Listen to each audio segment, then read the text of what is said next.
हे आचार्य, पांडु पुत्रों की विशाल सेना को देखें। दुर्योधन ने द्रोणाचार्य की इस दुर्बलता की ओर इंगित किया। राधे राधे मित्रों, स्वागत है आप सबका 78 दिन गीता ज्ञान में। आज हम श्रीमद् भागवत गीता के प्रथम अध्याय अर्जुन विषाद योग श्लोक 3 से प्रारंभ करेंगे। यह वार्ता धृतराष्ट्र और उनके सचिव संजय के बीच हो रही है, क्योंकि संजय के पास दिव्य दृष्टि थी तो वे महल से ही महाभारत का पूरा युद्ध धृतराष्ट्र से संवाद कर रहे थे। पश्यैता पांडुपुत्राणामाचार्य महती चमू व्यूढ़ा द्रुपद पुत्रेण तव शिष्येन भीमता।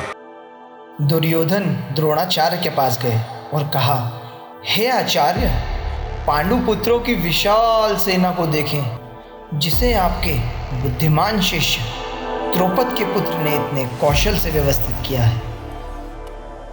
परम राजनीतिज्ञ दुर्योधन महान ब्राह्मण सेनापति द्रोणाचार्य के दोषों को इंगित करना चाहता था। अर्जुन की पत्नी द्रौपदी के पिता राजा द्रौपद के साथ द्रोणाचार्य का कुछ राजनीतिक झगड़ा था।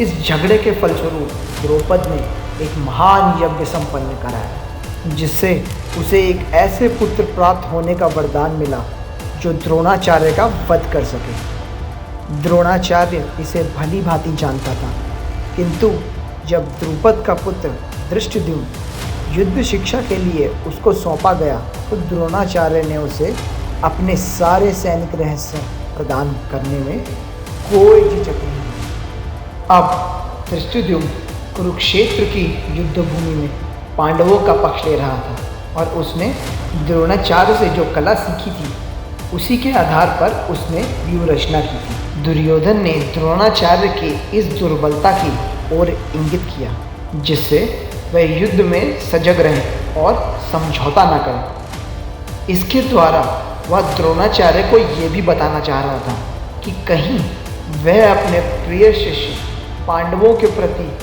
युद्ध में उदारता न दिखा बैठे।